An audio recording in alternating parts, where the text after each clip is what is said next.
Hey everybody, it's Allie, and welcome to our Y&R Chat for Sunday, December 6th, 2020. Our wonderful winter wedding has arrived. I think we earned it. It's ours. This wedding was ours. It belonged to the fans. It was so beautiful. There was all the right guests, all of the right flashbacks, so many candles, so many flowers. I bet it smelled amazing in the Chancellor living room. Ugh. Everything was perfect. Absolutely everything was perfect.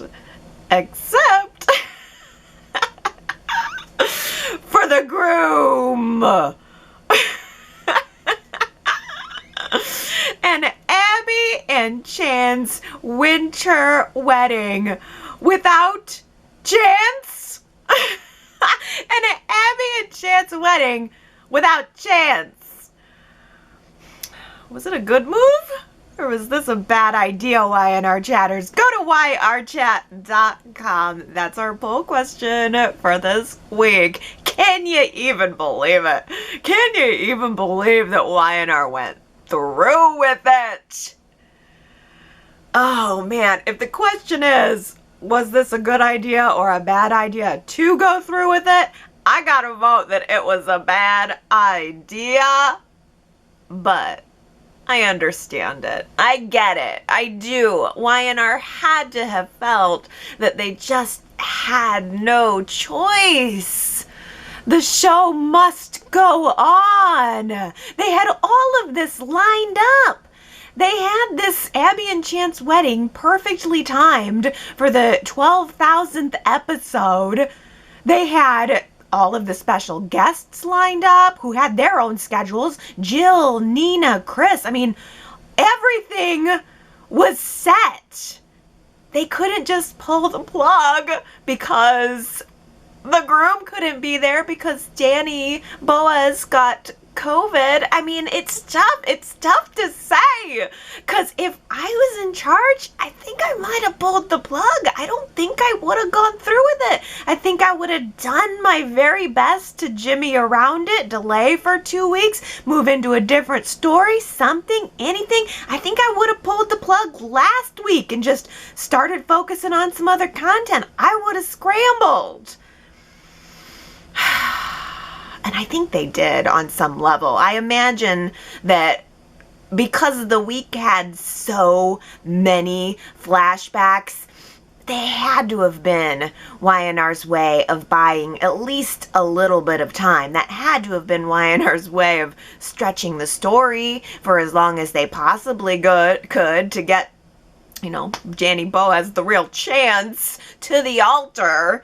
I mean, all week I felt like I was a bride at the altar wondering if my groom was going to show up. I was wondering if there was any chance that the real Chance would show up at the altar. That was part of the anticipation, really. I mean, the fact that the groom wasn't there, that the groom was recast for the biggest wedding of the year, that had to have been heartbreaking for everyone. Probably especially heartbreaking for Danny. I feel bad for him. Man, because knowing myself, I would be blaming myself. Not that it is in any way his fault that he got sick. I just know myself, and I would be thinking, oh no, I've ruined it for everyone. And that's so not the case. I think Y&R maybe should have pivoted out and shown us something else and just delayed it and said, hey, you know, sorry. Why don't we make this a celebration for 12,010 episodes? I'd have rather had the real Chance, and I have a feeling you guys would have too. But go to yrchat.com. I want to see those hard poll numbers. I think it worked. Everything else worked. the flashbacks that they used, whether it was meant to fill space or not, I think it completely worked. Even if the real Chants were present at the wedding in that handsome three-piece suit. You know, I love a three-piece suit. Even if it was the real Chants, I still think everything worked. I still think the flashbacks worked. I mean, the flashbacks and the memories really helped to frame the whole event. The memories are part of us. All of these memories are what connects Y&R fans to The Young and the Restless, and also to each other. That's what connects us. I mean, I'm sure many of us were watching this episode, seeing those flashbacks and connecting with each other through our shared memories of the show. Oh, one of the best flashback moments for me was seeing Neil and Drew's wedding. Just those few short scenes from Neil and Drew's wedding, realizing that wedding was taking place in the very same Chancellor living room 27 years later. So many memories. I mean, so many that there are just too many to even mention. Good and bad. And I think that the flashbacks made good use of Abby's history with the Monday freakout, because one of the defining character traits of Abby has been how bad all of her relationships have turned out to be. It's like she's been cursed or something. We've been talking about that for years. So it made complete sense for her character to be thinking about all of her bad prior relationships prior to her wedding. She was remembering all of the trouble she has been through with all of the men she has picked. Arturo, Tyler, Stitch. There were some other stinkers in there that didn't get flashbacks because it was before Melissa Ordway took over the role, which, by the way, was 7 years ago.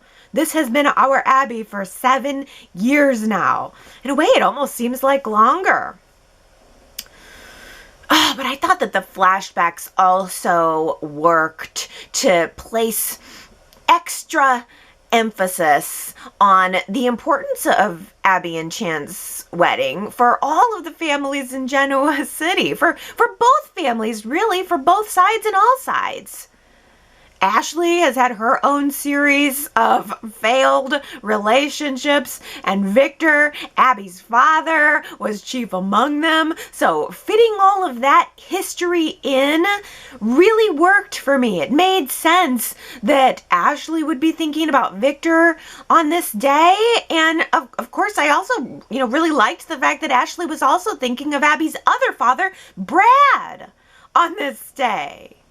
Brad was right there, being Abby's dad on the day that Ashley picked a baby name. We saw that flashback of her choosing the name Abby.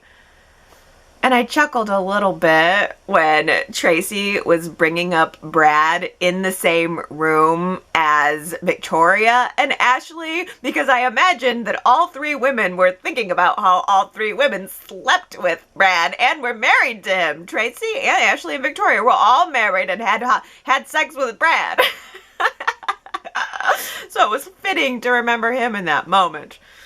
Oh, yeah, that Brad got around. What a guy. Miss him dearly. But anyway, we saw that Ashley and Victor flashback before, the love me not Rose scene. But I don't think during the classics we ever saw the flashback scene that Jill was having, as Jill was remembering that catty little moment that she had with Catherine. So it was nice to actually not only get some flashbacks, but some new flashbacks that we didn't re-experience over the spring. Catherine was there in spirit. Oh yes, she was most definitely there in spirit. So it was nice to have, Jill remembering her, and that, many people mentioned, Catherine, but especially Jill. I thought it was a nice little nod to see Jill walk into the Chancellor mansion on the day of the wedding and just, looking at Catherine and thinking about Catherine. And I don't know, Catherine's just this ever-present force. Even outside of her home, she's an ever-present force. And I thought it was also cute that Jack left a thank you note for Catherine. I mean, you can't deny Catherine is the OG. It was her home, it was her mansion, and she was very much there.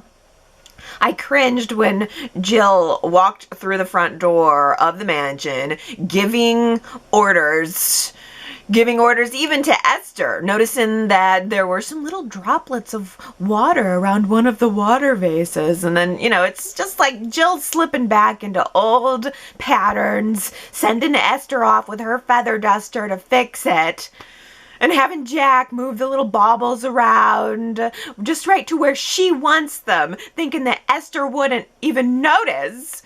But Esther noticed, all right. This isn't Esther's first party. And Esther, darn it, is the lady of the mansion now, too. Well, since Brad was mentioned on Abby's family side, I was so happy that Ryan got mentioned on Chance's family side. It was Ryan who raised Chance. It's funny, someone made a comment a few weeks ago about how absolutely 0 children are raised by their biological parents on the show, and that's a great example. Both Abby and Chance had not their biological fathers raise them. And I was just so happy that Ryan wasn't forgotten, because I think he is a forgotten part of the past quite a lot. And I remember those days very fondly. I even remember the child actor who played Philip. He was very cute, very compelling. And I think the kids on the show had more of a presence in those days. I remember them much better than the children of today. But I was very happy to see that Nina had a flashback of her happy little family when she and Ryan and then Philip / Chance were happy. No thanks to Victoria, of course. It was Victoria that broke up their happy little family. It's strange because when Victoria and Nina were having small talk in the Chancellor living room waiting for the ceremony to begin, Nina was the one that approached Victoria, and she said something to Victoria about how she wanted to make an effort to squash their feud. And I had a moment where I was trying to connect the whole thing. Like, it took me a moment to understand what was happening, because Amelia Heinle wasn't playing Victoria then. It was Heather Tom. And when I think about the Nina-Victoria feud, I imagine Heather Tom. So many fights over Ryan in my mind that happened between Trisha Cast and Heather Tom. And it was a good connection point that Y&R brought that back up, but it was a little jarring to me. I'm glad that they did, though. I'm glad that they jarred me. Nina's so cute. Nina really made the whole event. Her presence there really elevated the whole thing. I loved that Chance asked Nina to be his best mom, because he didn't have a best man to stand up for him. Because Ronan is apparently sex wolfing his way through the world, could not be back for the ceremony. And yeah, things kind of fell through with Chance's other candidate for best man. After taking a bullet for Adam, the best man bromance thing got called off. I wonder, though, I was thinking, gee, if that bullet wouldn't have happened, if Chance hadn't taken that bullet, would Chance have asked Adam to stand up for him as his best man on his wedding day? Because if that would have happened, that almost would have been better drama than the gun. The whole time that Abby had locked herself in her bathroom having her pre-wedding freak out, Mariah and Ashley were trying to talk her out, trying to talk her down and out. And they eventually tossed it over to Chance to take over that role to, calm Abby's fears that she was doomed, that their relationship was doomed, and that she was therefore dooming him too. I really liked how Chance handled that. And now keep in mind, I'm plopping Danny Boaz into my mind in all of these scenes, including this one. And I really liked the way Chance talked to Abby. And he was very honest. He said, I'm scared too, but we're in this together. We are taking this leap together. And if you don't want to, if you've changed your mind, then I understand. But I want you to know that I'm in. I'm all in. And that just felt very refreshing and very honest and very real. And so with mascara running down her face, there was this very cute moment where Abby just looked at Chance and said, I can't believe you made us late for our wedding. I feel like that is a joke that I would have made. Can't believe you made us late for our wedding. That's funny. That was funny. And so off to the Chance Manch they went to greet all of their wedding guests, which Mariah and Ashley had to inform everyone that Abby was having cold feet, but that everything would be fine. How embarrassing. But when she finally did arrive, she had all of these wonderful moments in her bridal suite with Ashley, who was doing the whole something borrowed, something blue shtick, using items from Dina's hat box. That was great to make sure that Dina was there with them in spirit. But also with Victor, wonderful sweet moment with Victor, realizing that his daughter was growing up and that she was also becoming a very strong, very beautiful, very independent woman. And I got a sense that he really respected her for that, for who she's become and the choices that she's made. And I mean, in many ways, Victor and Abby have a much more healthy father-daughter relationship than Victor and Victoria do. But I also thought it was a little funny that Victor's wish for Abby was that she could have a love that is as true as his love with Nikki. Not Ashley, not Abby's mother, but with Nikki. He made very sure of that. I hope that you have that kind of love someday. And also, Jack came into the bridal suite and he told her that she was the first person since Dina's death who had fulfilled Dina's wish of finding true love. You could tell that Jack was maybe thinking about his own true love on this day. I mean, we certainly saw some flashbacks of him remembering the women in his life, and in some ways I think he was proud of Abby, but in some ways I think he was thinking about himself and that he would like to be as happy as she was on this day. And then there was Nina. I mean, Nina's getting to know her daughter-in-law, and I liked Nina standing there in front of Abby and saying, I'm not from a wealthy family. We don't have lavish traditions. I can't offer you the diamond bracelet or necklace, whatever it was that Ashley gave to Abby. But she stood there and she offered her a very simple, nice little necklace and said, I don't expect you to wear this today, but I thought that maybe we could start our own tradition with this necklace. So very, very, very just heartwarming. Nina is so great. She just is, isn't she? Was everybody else connecting with Nina so much as I was? She has the right balance of being funny and quirky, but also so warm and so sincere. And I loved the moment where she couldn't resist pretending to Chance that she had forgotten the rings. She basically gave him a mini heart attack after everything he had just gone through in the bathroom with Abby. But it worked because I think Nina brings so much joy and character to the role. She is instantly as warm and wise in the same way that Tracy is. Nina gave Chance a watch that was engraved with his father and grandfather's name, Philip 2, 3, and 4, which reminded us again why this wedding was so significant. This was 3 generations of chancellors, and this might be 3 generations of Y&R fans. Somewhere out there was 3 generations of Y&R fans watching this, and that's why that moment felt so significant to me.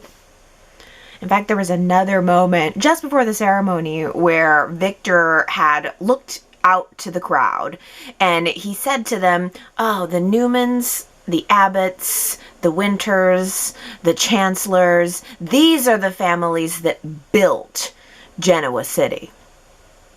Well, they're not. They're not.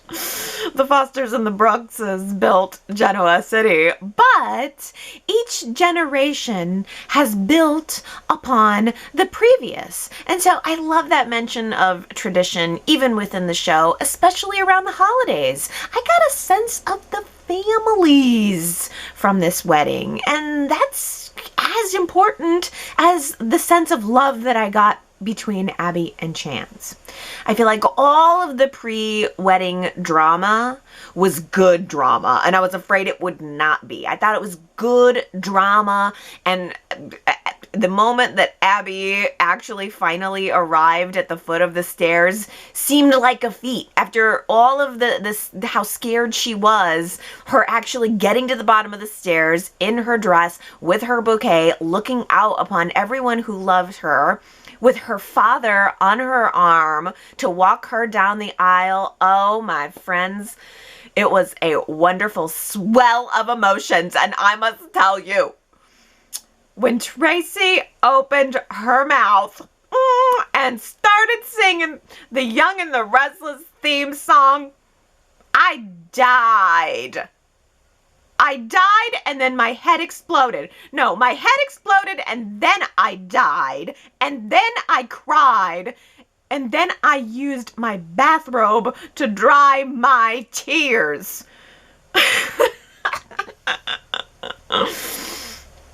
The Young and the Restless theme song has lyrics. I don't even think I've ever heard the lyrics to the Young and the Restless theme song, or if I did, it's been years. And to hear them coming out of my wonderful Tracy's mouth, it almost made me forget that I was watching Abby marry a stranger. Almost. 5-star review for Devon's officiating of the ceremony. I will go on to Google reviews and leave him 5 stars for his performance as the officiator of this day. Great job, great ceremony. I loved, Y&R did the same thing at Devon and Hillary's wedding, but I really liked those sheer curtains behind Devon and the bride and groom with the twinkling lights. It made for just really a beautiful screen cap. It made for, this whole wedding made for beautiful screen cap after beautiful screen cap, and also screen caps of all the freaking flashbacks. I spent my entire week, I think, just grabbing screen caps. I have carpal tunnel now from all of the screen caps I had to grab all week long. Oh, the old memories and the new memories. So good. And after the ceremony, and after everyone said their niceties, Victor couldn't help himself from taking a jab at Billy in front of everyone, in front of Jill, who had no idea that Billy was now under suspicion for trying to shoot Adam. I have a correction to make from last week, because I accidentally said that Billy was under suspicion of murder. I don't know what got into me. I also keep wanting to say that Adam got shot instead of Chance. I don't know why. I guess it's just weird to be investigating an attempted murder miss. Was it a murder? No, it was an attempted murder. Was it a hit? No, it was a miss. Apparently the shooter didn't even hit the right guy. Apparently. It gets confusing. But Victor made it perfectly clear that Billy was not welcome at this wedding, so Billy got out of there before things could get any more intense. I can't help but wonder what Billy's written advice to Abby and Chance on his note card would have been. Perhaps roses are red, violets are blue. I'm just here to eat the food.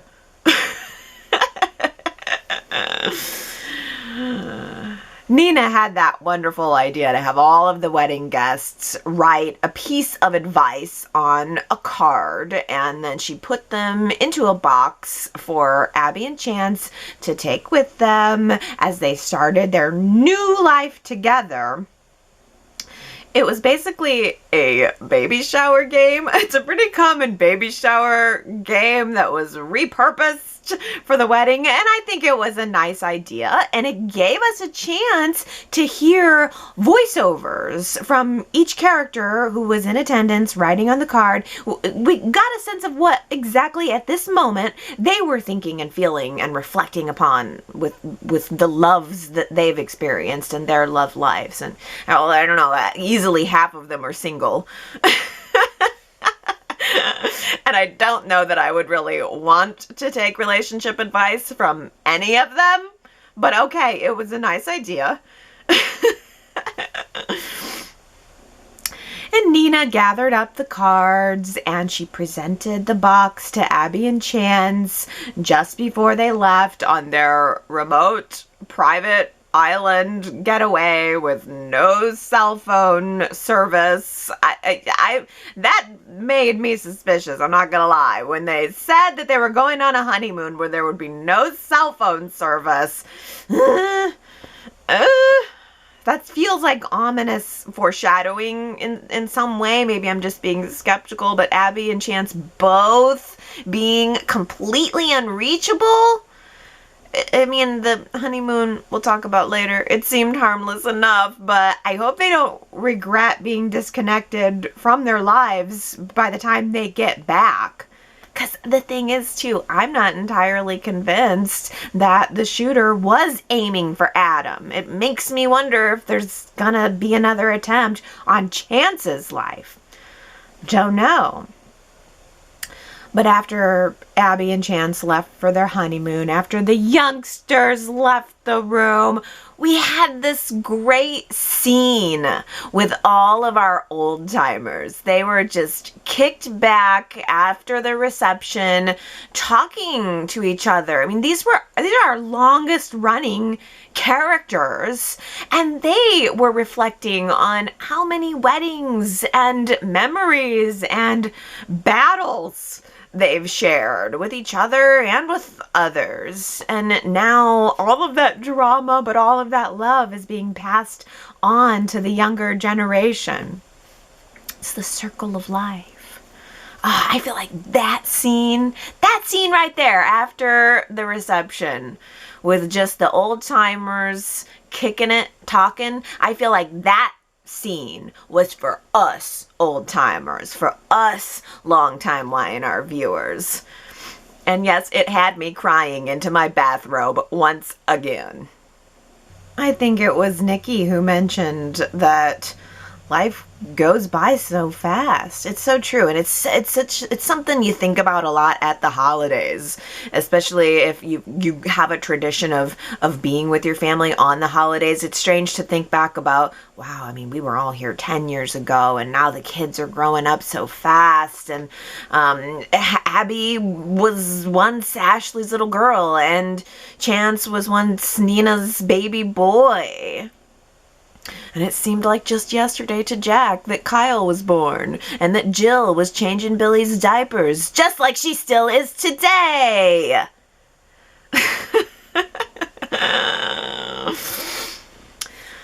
You guys, there is just way too much anticipation from everyone that Chance and Abby are going to have a baby now.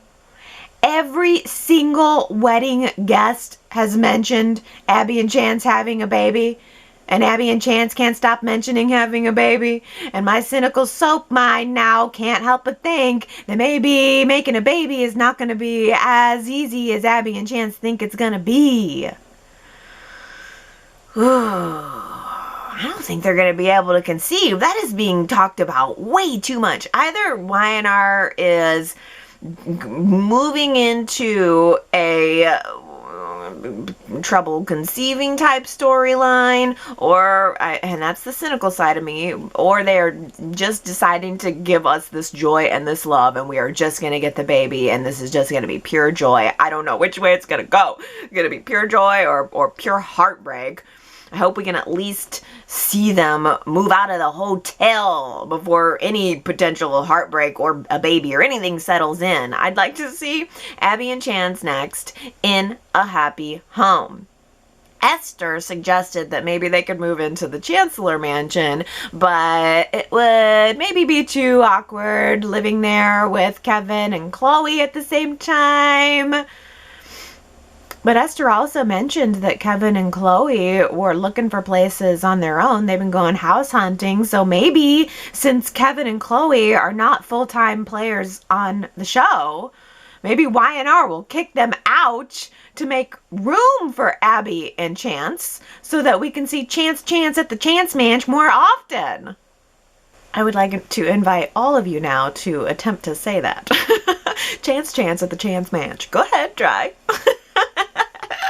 It is not easy. But you see, I am a professional. Chance at the Chance Manch. Chance at the Chance Manch. Chance at the Chance Manch. I can't get enough of it. Oh. But let's not skip the honeymoon. The honeymoon snafu, I think, was a fun way to cap off the wedding festivities. I mean, we had all the tears, we had all the memories, and the honeymoon was pure fun. It was pure dorky fun. Chance thought that he was buying a private island getaway fit for a queen. Fit for one of the richest women in town. And what he got was a bungalow on the beach. I don't even know if it counts as a bungalow. I have no idea. Look, maybe more like a shack on the beach. Can you believe the cop got swindled? He probably paid a pretty penny for that shack. He had to have noticed. I mean, he probably paid a ton of money for that and did not come through. But they both took it in stride. I gotta hand it to them. They both handled it well in the moment, but at the same time, I have a feeling that that resort is going to get wiped off the face of the map in a week or two. There is no way that either Chance or Abby are gonna let that go. Chance is a cop, and Abby built and ran a hotel.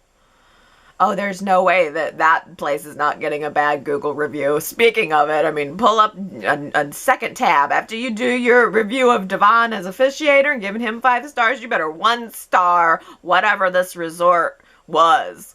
Or you better hope that maybe Chance just selected the wrong package. He did a couple of misclicks, because what kind of honeymoon suite doesn't even have a bed? Just an air mattress? Really? I would rather sleep on the floor than on an air mattress.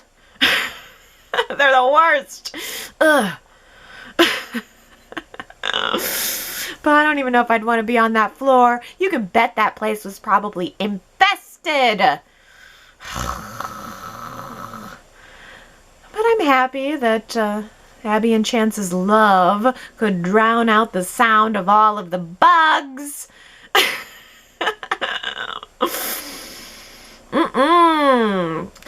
Props and kudos to them for making the best of it. Chance told Abby at one point, I mean, I will say, Abby did a good job. She did a really good job of trying to make lemonades out of that lemon, throwing the scarves on the lamps, and just doing her best to keep a positive attitude. But what I really liked was when Chance told her at one point, You know what? This is nothing more than a good story. I love that positive attitude. That just made me love Chance. Again, I'm picturing Danny in the role, but that attitude right there sealed it for me, that this will make a good story. This will make a memory. This will make a flashback memory in another clip show of Y&R in 20 years. So I love it. I loved Abby chucking those scarves on those lampshades, making lemonade out of lemons, like a woman in love, you know? I think that's what it is. If your love is strong enough, then you won't even feel the mosquito bites. Now, if Y&R had planned to put Sally into a love triangle with Billy and Lily instead of Summer and Kyle, then yes, yes, yes. Double yes, triple yes. I would be all about it. The moment that I saw Sally introduce herself to Billy, I saw fireworks exploding in the background. Lily can just move right over because Sally and Billy would be super sexy to me. I like that a lot. And he seemed very intrigued by her, right? He was giving her lots of playful looks. He definitely had his charm on, and he was definitely trying to draw her story out of her, which is exactly what the Y&R audience needs.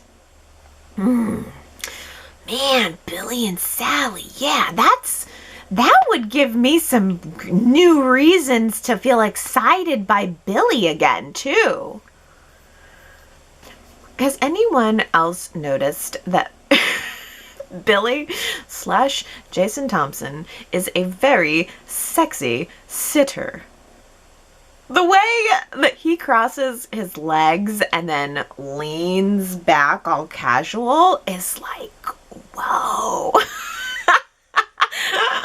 I have many issues with Billy, but his form is not one of them. He is so, like, his bod is so slim, and he just always has this really confident, smug way about him. And I don't know. He was very sexy in that scene with Sally. I'm fine enough with Billy and Lily, but the idea of him and Sally just blew my mind.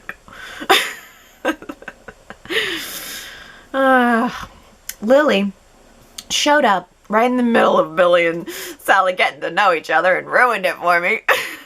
I was like, Lily, go away. I was into this.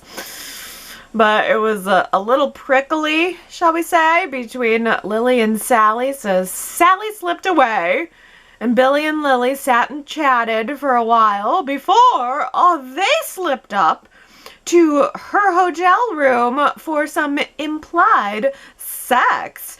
Ooh, goody! I love implied sex. Almost as much as I like sex. All right. I mean, I think we might possibly be able to start getting back to some actual lovemaking scenes soon, because it seems like more and more the social distance is shrinking and the scenes are back in close contact. So is there any chance that our characters will be back to getting it on soon? That's the real burning question of the COVID era. When will our soap opera characters get back to getting it on? Speaking of sex, Adam and Chelsea had some this week. But whereas Billy and Lily had a bed to do it in, Adam and Chelsea had to run upstairs off screen and then run back downstairs on screen with their hair slightly mussed. Why not at least do some camera trickery around the couch if they don't already have a bed set made? I feel like Y&R in general is not doing a good job of making me want Adam and Chelsea together. They're back together now. I want to want it. And at the very least, maybe some implied sex might help. Barely even got that. Yeah, 72 hours in a mental institution. A man deserves some implied sex. I hope that Chelsea worked him over extra good to compensate for the multiple druggings and shackles. Oh, man, I was shocked. I was shocked to see Adam just stroll through the penthouse door after all that. He seemed perfectly fine, just kind of ready to get out of town now. Yeah, you maybe should just get out of town now. If I were Adam, I don't think I could ever look at Victor or Sharon again, who, by the way, Victor is still trying to convince to help Adam. Victor's still trying to convince Sharon to be the one to save Adam. But Adam has not had a run-in with Sharon personally yet, but he did go to Newman Enterprises to see Victor and Victoria. Not sure how he got past security and into the building after trying to blow up a piece of it, but he did. And Adam tells Victor and Victoria that he is leaving town with Connor and Chelsea, and he will sign Victoria's little contract if she adds a clause that makes Connor a beneficiary of Victor's fortune instead of him. Seems weird to me to be talking about your inheritance in front of someone before they're gone. People get so greedy over inheritances, a la Theo and the Abbotts and Dina's fortune, who, by the way, the Abbotts from the previews for next week appear to be considering just paying Theo off and sending him away and making him go away. Is that really going to be it? Is that going to be the dramatic send-off for Theo? They just pay him off and he slinks away? Really? They're not even going to play it for drama? But it's extra greedy to be arguing over inheritance in front of old Moneybags Victor. I put that at Victoria's doorstep too, by the way. Victoria is the one who has initiated all of this. She's the one who's so worried about Adam getting an ounce of power after Victor is dead. And she's the one that's so power hungry that it looks like, from the previews, it looks like she is going to be, I don't know, trying to gobble up Phyllis somehow? Booting her out of the hotel permanently? Sorry, Nick. So again, I think it would be right for Adam to just leave town, to just leave these people, to be reunited with Chelsea and his son, to try to find and build some true happiness far, far away from the reaches of the Newman Empire. But then Chelsea collapses on the stairs at the penthouse as the show went dark on Friday, and we all know that that is exactly what's going to keep them in town and keep them in the cycle of misery. We all know that Chelsea is the one that's framing Billy, right? It's Chelsea that's framing Billy. Is that what everybody thinks? Is that the prevailing argument? Adam seemed maybe to know more than he was letting on, but I just still think that Chelsea's headaches are probably blackouts between, personality shifts or something, like multiple personality shifts. Hey, maybe Adam could go to Sharon to suggest that Sharon help Chelsea with her mental health issues. I hear there is a lovely facility just outside of town where you can get so relaxed that you can't even leave the bed. So the arrest has come. Too much evidence has piled up against Billy for Ray to ignore. At the tail end of Friday's show, Ray strides into Chancecom to read Billy his rights, and Lily runs off to find Amanda. I don't know. I think there's two different forces at play here at the very least. I think there's the person who shot at Chance or Adam.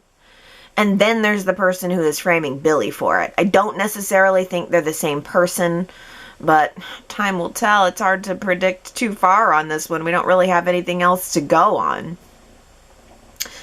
Jill wasn't too thrilled to find out that her son was in hot water yet again.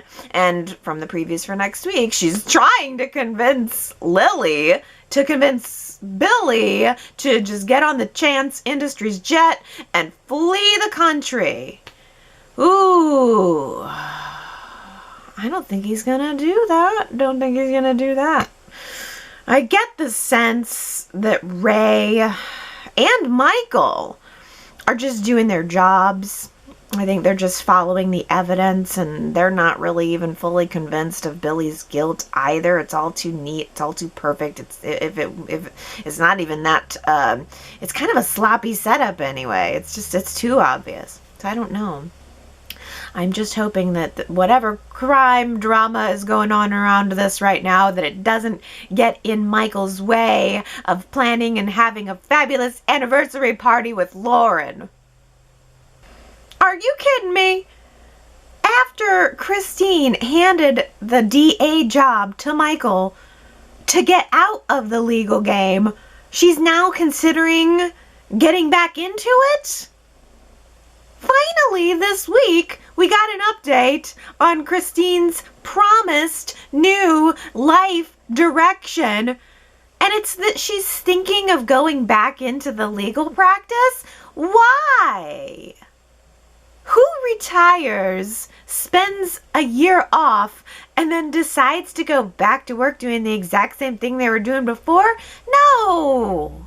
Christine should be doing something fun. Unless that is her idea of fun. I don't know. I guess I could stand having Christine be a lawyer again, if that meant that she was going to be back on the show more often with Nina. How cool was it to get that brief girls' night scene between Chris and Nina and Lauren? I was so happy to see that. I wanted more. It wasn't long enough. I needed more of it. It felt like a class reunion. Or like getting the band back together. Rock on! Oh my goodness. It's too bad that we couldn't have had a quick couples night with Paul, Chris, Michael, Lauren, and Nina. She needs a boyfriend. But I really would have liked to have seen a bigger scene with more of those guys, more of that ilk. I mean, I don't know. As far as I'm concerned, Y&R could probably dump half of the newer cast and just bring those guys back onto the show. There's just so much nuance in their performances. Even when they're just sitting around having a drink, you can tell that you're watching seasoned performers when you're looking at them. They just bring so much depth to the show, and man, maybe it's a projection because I know the depth of those characters, but I just feel it. I feel it when those players are on the screen. And has anyone noticed that Lauren seems extra exuberant lately? And not just because she was having drinks. She was definitely a little tipsy, but Tracy Bregman seems happier in general, which is good for her because I know she's had a couple of hard years. I think she lost a parent, and then she lost her home in a fire. So she's had a lot going on lately, and it's good to see her back. And I've thought every time that I've seen her, maybe for the past, 4 or 5 scenes, I thought she seemed happy, that Tracy seemed happy. And she looks good too. Of course. She always looks good. I mean, she's tan, her skin is glowing, her hair is long and luxe. Please, Y&R, please let Michael and Lauren throw an anniversary party and bring back Nina and Paul and Chris and maybe even Danny. We need another class reunion. Once isn't enough. How funny that we were just last week talking about what kind of movies Jack Abbott likes to watch. And now we know. It's classic rom-coms from the 30s. Of course. Why didn't I think of that? No, actually, The Awful Truth, starring Cary Grant, was one of Dina's favorite movies. Nice touch. Very nice touch. I am not familiar with the film, but I do appreciate the few times that Y&R does this picture-in-picture technique. I think it creates something different visually. It makes use, I'm sure, of another CBS Sony asset. And it slows down the story pace, just like we were talking about last week. It's nice just to sit and watch a movie for a minute. Not everything has to be big drama all the time, plot twist. I do occasionally like to slow things down so we can just hang out with our characters and enjoy.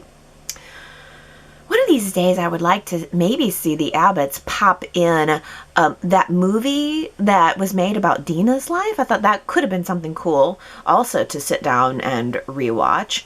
But it certainly wouldn't have had the romantic punch that I think Kyle was going for. He seemed to have selected this movie not just because it was Dina's favorite movie, but because it reminded him of his relationship with Summer. Two people that love each other. They should be together if only they could open their eyes and see it. And perhaps Kyle and Summer have opened their eyes, and perhaps now they do see it. I'm glad that they're reunited. And I hope it stays that way, if for no other reason than just to keep putting that smile on Jack's face. I think it was really cool to see Jack and how happy it made him that his son was working toward true love. And I also think that it was cool that Summer and Kyle asked him to sit down and watch the movie with them. I mean, they wanted him there. The dad. Who wants the dad to sit down and watch a movie with their girlfriend? But it seemed like a family moment, and Summer fit into that family very well. Now, if we could just get started on making Jack a grandpa.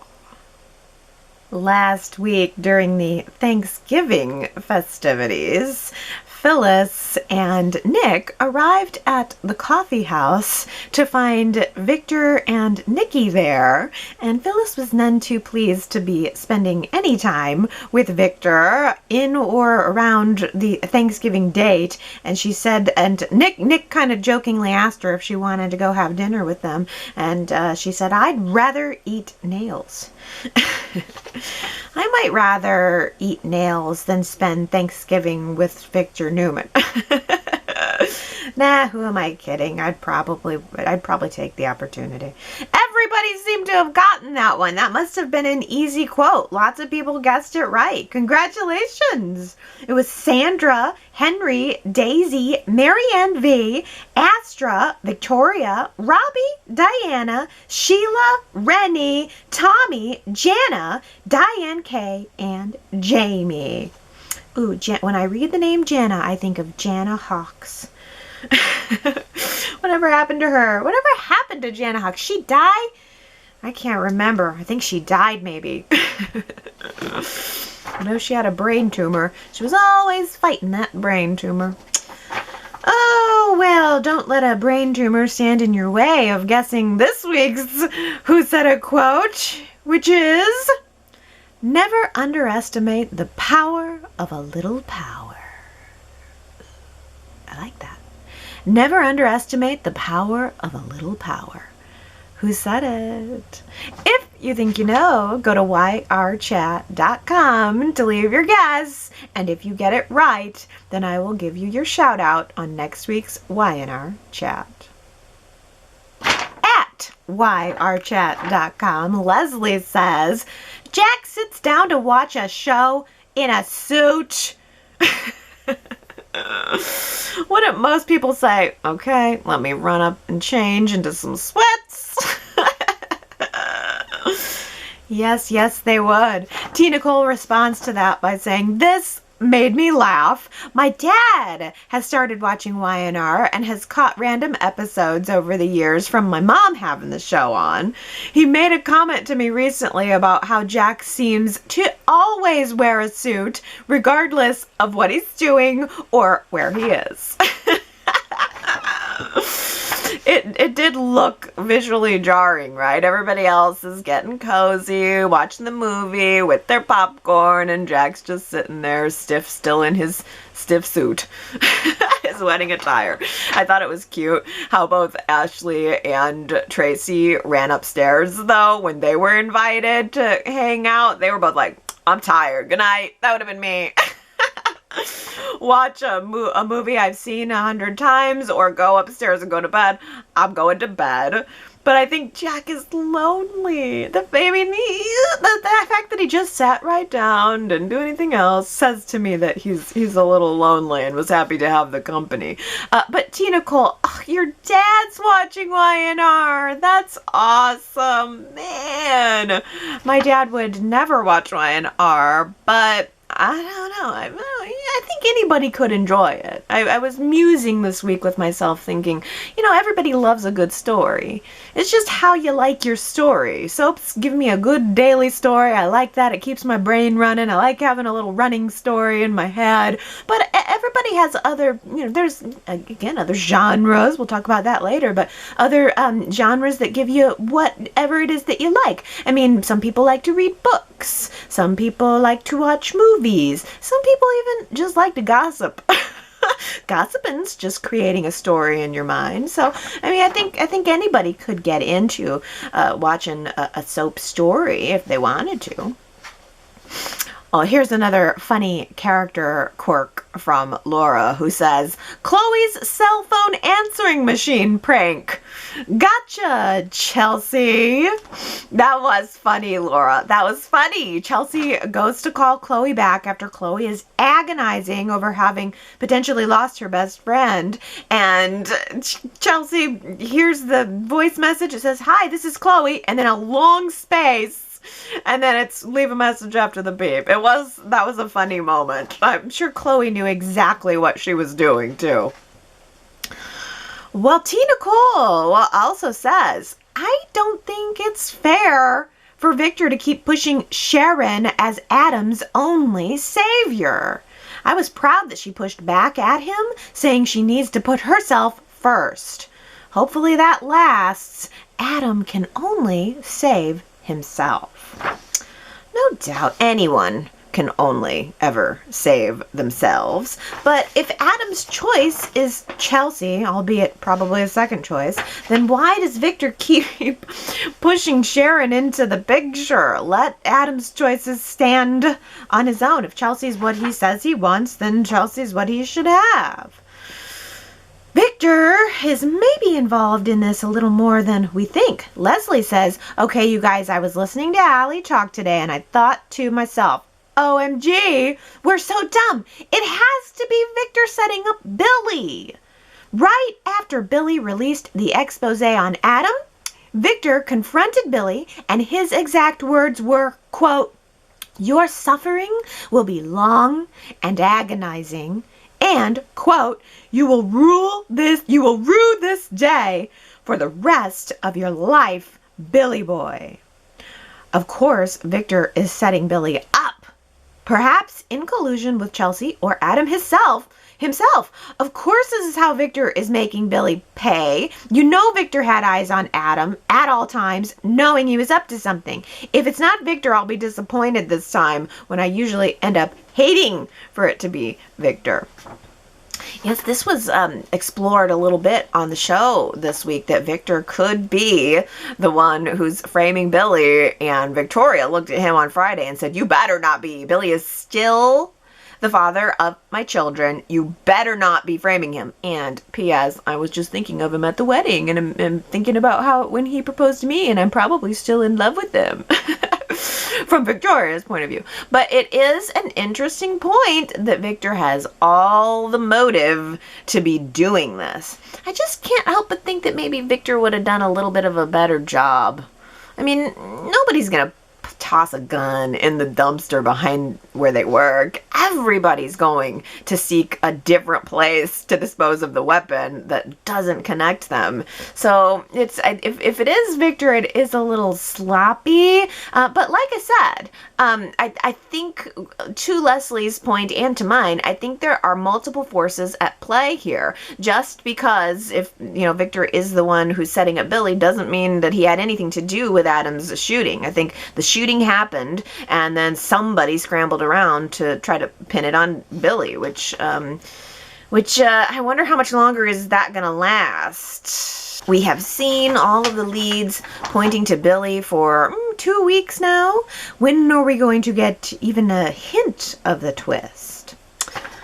Well, I think we just, in general, took a break this week from any drama. I think it was just, overall wedding. They needed to give us that happiness. And then on Friday, we kind of got back to the drama. But it did seem like the Monday through Thursday episodes were fully and completely devoted to happiness. And then on Friday, we just got right back to the drama. But TB84 says, I don't know, guys. Was it the wedding? Was it the early Christmas spirit? Or was it just the spirit of Y&R? Maybe all of the above together. I feel like I've been energized by hope and love. No matter how cheesy that may sound, I felt peace and I felt a new beginning with the wedding episodes. I think that the Y&R crew did a really great job, and it was like a sprinkle of hope. Like a new day, a new beginning. I loved it, and especially in days like this, I think everybody does. Kudos, damn it! Oh, TB84, that's my favorite comment of the entire week. I'm so glad that you feel that way. Energized and anew. It did feel like... It felt different. I mean, those 4 episodes definitely sat on their own. It didn't require too much thinking. It was just something to sit down and enjoy and to just have some happiness and some love after everything we've been through. Waikiki50 says, I absolutely love when they dig into the vault and include old episodes, like showing the best weddings and all-time romantic couples. Victor was so sweet talking to his baby girl, and I loved seeing Nina and Jill back on the screen.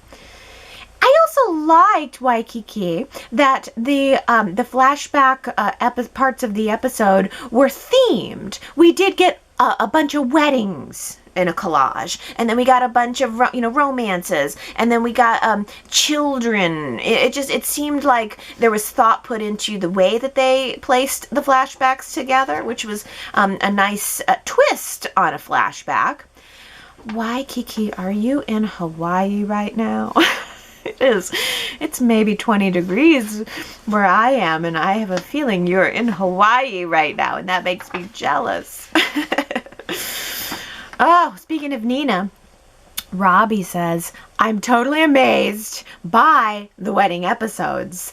I'm a super fan of Nina, and I was so happy to see the Nina Ryan flashback and the nice, awkward exchange between Nina and Victoria. The Nina-Victoria feud was so good back in the day, and I'm also happy that Chance name-dropped Ronan. Would be so great to have him back on the scene. Well, I agree with that, Robbie. I do think Y&R deserves a really good hearty applause for making sure to mention the off-screen characters who played a role in this union and all of the steps that it took to get here. It wasn't just, let's have flashbacks and talk around the people who are here, but let's also make sure to mention the people who are not here and who are part of the past. I agree, they did a great job with that. Oh, Ellen says, I didn't realize that Trisha cast Nina is a recent widow. She lost her husband of 20 years to cancer a year ago. There's a good interview with her on Dishing with Digest, the podcast. She talks about her whole acting career, meeting Christoph very early on, and how much she appreciates the chance to still act on Y&R. Love her. So genuine. Oh, I'm sorry to hear that. I didn't know that. They're just, I like her way. And I think genuine is a good word to describe it. The way she kind of, shimmies herself. She has a little about her, which it just feels very real, like I would know her. Actually, it occurred to me this week that she's my aunt.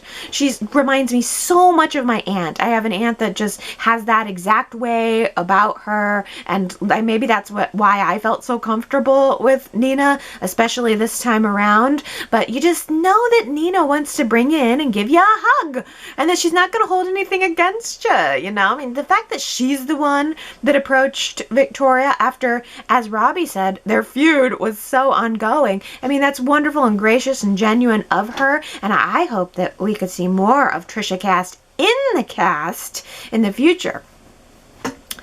Yeah, her presence is similar in the way that it makes me comfortable as with Tracy. I feel instantly comfortable with these ladies. Gary says, Beth Maitland recently answered questions from fans as to why, with her beautiful singing voice, she no longer sings on the show. She gave a very interesting historical answer, saying maybe, despite changing times, she may one day again, and here it is. For her to have been offered the opportunity to solo the theme from the show on its 12,000th anniversary must have felt completely thrilling to her as well as to the audience. Yes! What an honor. And what a pleasure. That moment was the moment. I couldn't believe it. I watched it twice. First time I watched it, I was dusting. And I wasn't fully engaged. But I heard the song come on, and then I heard that there were lyrics happening, and I put away the end dust. I looked at the TV, and I said, oh my God. I put my hand up to my mouth. This is the truth. I said, oh my God. And I put my hand up to my mouth, and I stood there, and the tears just welled up in my eyes as I watched that moment. And then the second time I watched it was after I like to watch after my shower in my bed. I had my bathrobe on, and I'm watching it again thinking, okay, I've had some tears. I'm not going to necessarily need to cry again. But then I did, and I had to grab the collar of my bathrobe and dab away the tears out of my eyes. It was a real moment. Superplex says, I'm pretty sure those lyrics were written recently, or more specifically, for Abby's wedding and to celebrate the 12,000th episode. The older lyrics date back to the 70s. Oh, okay, so Superplex did a little sleuthing there. I think that's where we landed on the status of the lyrics, that there were lyrics to Nadia's theme, and I guess it sounds like maybe it was used somewhere else too. Sorry, I didn't dig too deeply into mental resources on the song, but it sounds like there were originally lyrics to the song, and then it's mostly been used as an instrumental, but it sounds like they did switch around some of the lyrics, add some new ones for the Abby and Chance wedding episode. You gotta admit, the original version of the song is very maudlin. It is sad. It seems like a sad ballad, and I think the lyrics that they did lifted it up and made it much more appropriate for love and for a wedding. Tina Cole says, when they play the Y&R theme song at the end of any episode, it always pulls at my heartstrings. There's such a feeling of nostalgia and comfort. And Y&R is celebrating 12,000 episodes with different generations of viewers who have been around since the beginning, that have just started watching or joined any time in between. The one thing that has been constant is Nadia's theme, the opening credits song that is played in our homes over these 12,000 episodes. When Y&R incorporates Nadia's theme in any capacity into the show, it's beautiful. I agree. But what a wonderful notion, Tina Cole, that all of these 12,000 episodes, the one constant, the one thing that has never changed is that song. And yes, we are right to get chills when it comes on in any capacity. But the other thing too is, and we saw this through the classics, they've changed up how the song goes. It started very slow. It was originally a very slow, kind of sad little tune, and through the 90s I remember they kind of jazzed it up, and then they switched it up again in the 2000s, made it a little happier, made it a little shorter. I mean, if you watch the opening credits today and think about that song, it's just a quick little and then that's it, you're done. So actually hearing and seeing that the original pacing of the song and in full and with lyrics was quite moving. Oh, but Sandra says, my bubble just burst a little. If you rewatch the episode, at the very last moment of Tracy singing the line, "A love like mine," when she says mine, the camera pans to the guests, and there is Tracy in the back row on the left watching Chance and Abby whilst her song is being sung. Sometimes I hate being a Virgo. Oh no! I didn't notice that. Good thing I'm not going to go back and watch that episode a third time, because I would never be able to unnotice it. Oh yeah, I didn't catch that at all, but it's hilarious that you did. Somebody should have gotten ahead of that little blunder. You're not wrong for noticing it. It's too bad nobody got it, though. Oh, man. Oh, that would kill me if I was right in the middle of just enjoying that moment and I saw that. Oh, that would have ruined it for me, too. Well, another bubble that had to be burst. All of the beautiful wedding moments with not Chance. Ellen says, uh-oh. Abby's wedding photos are going to be very confusing. Who is that darker haired dude taking the place of the groom? This is a funny point, Ellen, because you know how Y&R always has framed photos all over all of the sets. Framed family photos have always, as long as I've been watching, been a part of the show. One of the distinguishing features to me in the early days was I always noticed how he had so many framed photos. I'm sure and I never thought about it before, but I'm sure it's a visual cue, perhaps even to new viewers, of how characters are connected to each other. Well, seeing a family photo on the mantle, you realize, oh, okay, well, that character's family. That's so smart. And it's something that Y&R has kept up over the years. But you make a really funny point that what Y&R is going to have to do is get Danny Boaz back on set, and they're going to have to do some wedding photos. Even though he wasn't in those scenes, they are now going to have to probably create some wedding photos, some honeymoon photos, and this is just occurring to me too.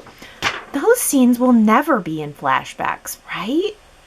I mean, they don't usually show flashbacks after a character has been recast. They're not going to ever show those wedding scenes. They can never. Maybe they're going to recreate them.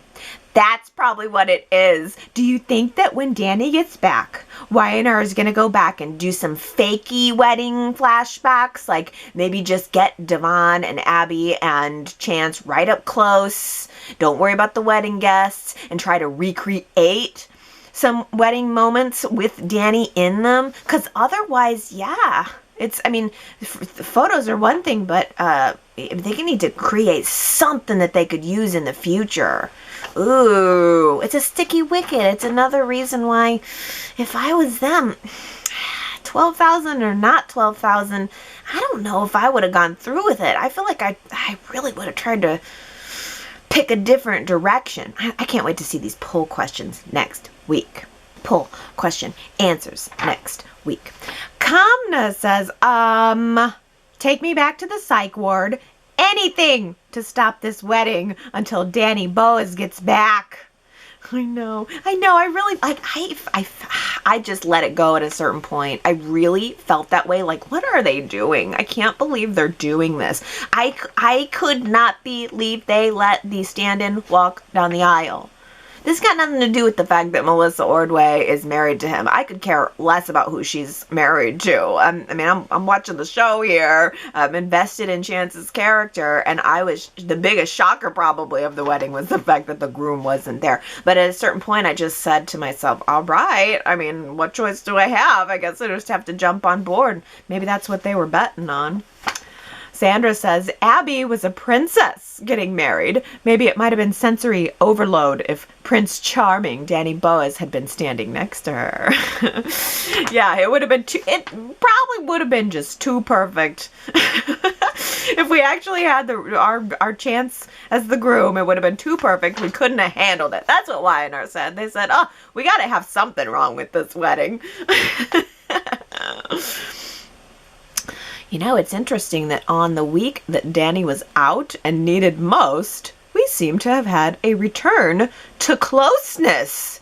Diane Kay says, I've noticed a lot more closeness this week, even among those who are not related. Victor hugging Abby, Ashley hugging Abby, Victor and Nikki kissing on the cheek. I wonder if they all had a COVID test before filming this. You're not going to believe it. I didn't see any of that. I didn't notice any of that. I don't know what must have gotten into me. I have noticed that there was closeness between the characters, but the hug, a kiss, that didn't even register with me. And I can't believe I missed it, but at the same time, I think it just all felt natural. It contributed more to the feeling and the sense than it did the actual physical actions of kissing or hugging. Like, I felt comfortable with the whole thing. I felt happy with the whole thing. And I didn't maybe even process why. I can't believe that I missed that. I really, really can't. But Sherrod says apparently it's only going to be for the wedding. It'll go back to normal social distancing by either Thursday or Friday's show. They did a rapid test every day to shoot those wedding scenes. Oh, so it's a one-day thing. They said we're going to make an exception for one day, so just test everybody. Ellen says, it's so good to see a special event episode with the normal physical closeness. I'm hopeful that the COVID testing protocols on set worked. A test is a snapshot of a person's status. It's not a guarantee of safety. But the actors and crew must have wanted to make the 12,000 special episode special. They were willing to take the risk, and it was lovely. Beth Maitland singing and that wedding montage put me right over the edge. Gorgeous and emotional like we haven't seen in ages. Oh, man. So, yeah, that's the thing. So they just snapshot tested everybody. There's no way of being 100% sure. So I guess you're right that the actors and the crew and everybody just had to sort of accept, it's an acceptable risk. And it's an acceptable risk. And that's what a lot of this boils down to anyway. What's your level of acceptable risk? TB84 says, okay, the wedding episode was just a dream. A dream. Not to mention that everyone was much more close to each other, which made the watching experience even more enjoyable. Even through the pandemic, they all pulled it through. I loved it, and I hope everyone is safe. It matched the experience, I guess that's the thing. It felt normal. It felt normal. For a year where very little has felt normal, it just felt normal, and I guess I didn't zero in on why.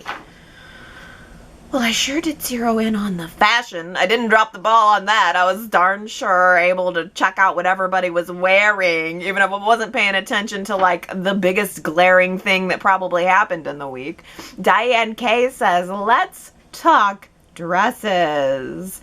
Victoria's dress was stylish and elegant. Nikki's dress was beautiful. Ashley and Tracy had great style.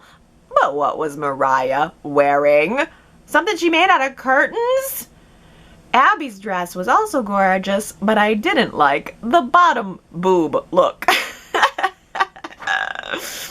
Victoria wore black to a wedding. That was very Victoria, but I don't know that I would just have worn black to the wedding. But it was stylish and elegant. It was a beautiful dress. I was just thinking, is this right for a wedding? Ashley and Tracy looked like twins. They had on different cuts of a very similar dress. It was just navy with glittery sparkle accents that looked the same on both dresses. I don't know. Was that technically a bridesmaid combo or something? I was shocked by how similar those two dresses were. They looked like they were matching. I'm going to give you guys my best and worst dress, and I'm hoping that you guys are going to be able to chime in on all of this too, because I mean, it's like a wedding. It's been so long since we've had any kind of formal party. Even probably the last one was Devon and his award ceremony, and there wasn't a whole lot to talk about there. So I'm happy to talk about our fashion. My best dress, believe it or not, is Chance. The groom looked amazing. I loved the three-piece suit, and then he took it down to just the vest at the reception, which is so right. Just the gray vest. Loved it. The color scheme worked. It was black, brown, and gray, all neutrals with this cream rose boutonniere. So pretty. Men are not usually my best dressed. It's hard to stand out as a guy in formal attire. It's always very similar, but I think he did. My best dressed is absolutely Chance's suit. And in that vein, by the way, I really liked Abby's reception pantsuit. It was white and clean and elegant and simple, and it reminded me of something that Catherine would have worn. I loved it. For the best dressed lady, I gotta give my vote to Nikki. That sparkly, I don't know, wine plum. Sometimes it looked a little purple, sometimes it looked a little red, but I thought it was gorgeous for this time of year. She had gold earrings and a gold clutch to go with it. It was perfect. I wanted to be able to say that my best dressed for the wedding was the bride, but I did not love Abby's dress. As Diane K said, the boob slit ruined it for me. I know there were some people that really loved Abby's dress, but to me it felt like the cut and the color of the wedding dress was so elegant and so beautiful, and then it just got ruined with a giant boob slit across the front. I didn't like it. I didn't like it at all. But I will say Abby's wedding dress was not my worst dressed. My worst dressed, I have to agree with you, Diane K., was Mariah. I did not like the cut of that dress on Mariah. I did not like the fabric. It looked clingy, it looked uncomfortable, and it was just not flattering. Mariah has worn that exact cut of a dress before in red. I remember it clearly, and because I didn't think that it fit her then either. Also, sorry, but when she turned around, I could see panty line. And as a girl with a big butt myself, trust me, I know panty line is a constant struggle. But I don't remember, she needed a thong or something. It wasn't right. But I know, Henry, you loved it. Henry said I was not so focused on the material of Mariah's dress, but it was clinging to all the right places. And from a man's perspective, can I get an amen? Yes. I'm glad you enjoyed it. That makes me happy, because the second I saw her in that dress, I was like, oof. So I'm glad somebody loved it. Oh, and to answer the speculation that I saw in the comments at the website, yes, I absolutely think if you're a male viewer of the show, you absolutely should say when you think a female looks sexy in her dress. No doubt about it. For as many times as you guys have had to sit through listening to me talk about Kane and his tight jeans and his big belt buckle, yes, I absolutely think you should compliment the ladies on the show as much as possible. In fact, Superplex is a good example of that, commenting, "What I wouldn't give to be the teardrop of love." This indeed is a reference to Lauren bringing her new teardrop of love necklace out for a spin. Michael commented of how beautiful she looked in it. Yes, situated right there between the girls. she looked happy and vibrant in her teardrop of love. I thought it was interesting that Lauren had the teardrop of love made with such a unique chain. It was like a bunch of circles connected together, and it seemed like maybe it was a long necklace and she had it wrapped. It seemed like it had some layers. So yeah, she looked good in her necklace. She wasn't at the wedding, so I guess we can't include her in our best and worst dressed, but that's all right. We can still compliment people when they look good. So, on that note, I do want to hear your best and worst dressed for Abby and Chance's wedding. So go to yrchat.com. Just give me your best, give me your worst, or any other notable comments you have about the fashion. And let's talk about the honeymoon. I don't want to miss that. Leslie says, I want to say how Abby is being such a spoiled heiress, but I would be the same. I mean, I don't know if the place is really dump level. I would have to see the bathroom, but I'm very picky on hotels, and I am not even close to rich, but sleeping on an air mattress, no. The champagne and being on my honeymoon hopefully would have made it all okay, but if I don't like the hotel, it would be tough. I gotta agree with you, Leslie. I'm picky on hotels too. I'm picky on cleanliness is what it boils down to. My house is clean, and I expect a hotel to be clean. But I think that this is a very interesting point, especially because we expect Abby to be the one to say, ew. And she acknowledged that it was ew, but she also sucked it up and she made the best of it. And I think that right there demonstrates some character growth for Ms. Abby Newman Chancellor. Well, I'm very excited to talk about our poll results from last week. I asked you guys, on the celebration of a 12,000th episode, what are the types of stories that most speak to you? What are your favorite types of stories? And wow, first place goes to the mystery story. The ones with the intrigue and the thrill. I think that's a great first place. I'm a little surprised that as many people really enjoy those mysteries. This is such a great poll question for this week too, with so many flashbacks that I didn't know were coming, and many of those flashbacks covered these storyline types: mystery, intrigue, and thrill. But probably more than any other category, Y&R has covered many of the family dynamic stories, and that got the second place vote. Lots of family dynamics on Y&R. I mean, if you really get at the heart of it, that's probably the core type of story, and it got a lot of votes. Third place went to love and romance. That's what got my vote, although I probably would have gone for a second place with the family dynamics. Let's see, fourth place here, epic rivalries. Fifth place, business drama. Sixth place, quirky and lighthearted. And 0 votes went to the modern issues stories, the health stories, the tech stories, the political stories. Those are not your favorites. Not mine either. Let's read your comments, though. Victoria says, I voted for epic rivalry. There are so many exciting moments between Sheila and Lauren. Sheila was so cunning and evil, and it was always fun to see them both on screen. Also, there's major rival between Victor and Jack. There were so many great moments, it was hard to choose just one. Both actors brought so much emotion to their portrayals. There were so many twists and turns to follow that I had a hard time deciding which side to root for. But I must say my favorite was between Catherine and Jill.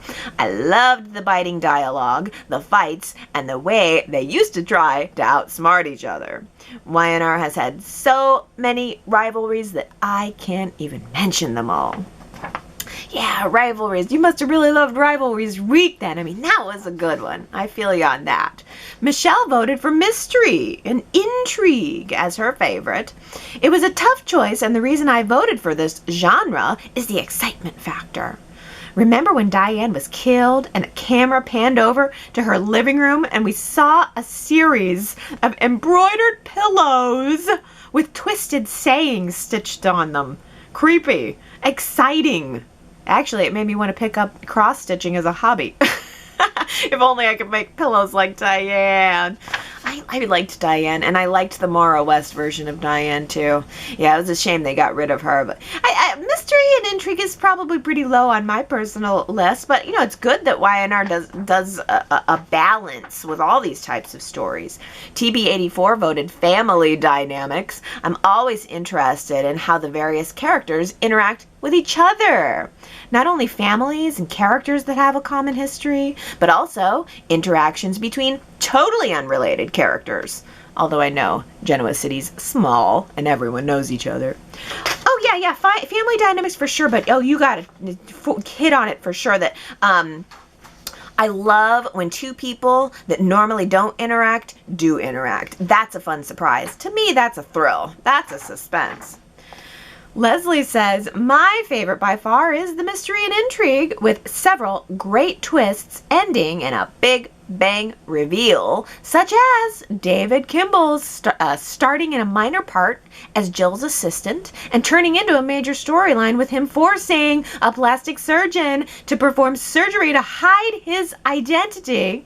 But the surgeon, instead of carving the word killer, instead carved the word killer into his forehead, and David ultimately ended up crushed to death in the trash compactor.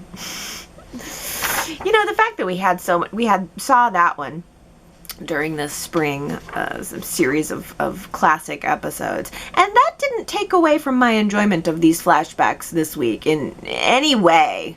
In fact, I think it enhanced them. It just touched on a nerve somehow. Leslie also says, I enjoy the twists that tie in the past, too, like Ronan being Nina's long-lost son, and Kane not actually being alive, Philip Chancellor III with the hugely unexpected, at least to me, return of Tom Beards, who I want at Chance's wedding, gall darn it, even if it was by webcam. Oh, yeah! Wait, I didn't even think about why Chance's dad wasn't there. I didn't even think about why Tom Beards could not have returned to play Philip for the wedding. Did he not want to? That doesn't seem right. Because over the years, Tom Beards seems like someone who has really wanted to be involved with Y&R. He seems to love the fans. I'm sure, I feel pretty confident he probably would have wanted to be involved in this.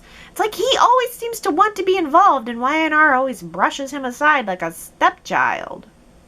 Well, speaking of stepchildren, I recently my mom gave me a box of my old books, like my childhood books. I didn't even know she saved them, but the books that I looked at when I was a little one, she had saved and gave to me so that I could read them with my daughter, and that's what I've been doing. And a lot of my books were kind of fairy tale based, I suppose, and so I have been enjoying reading them, and I've been very into Grimm's fairy tales.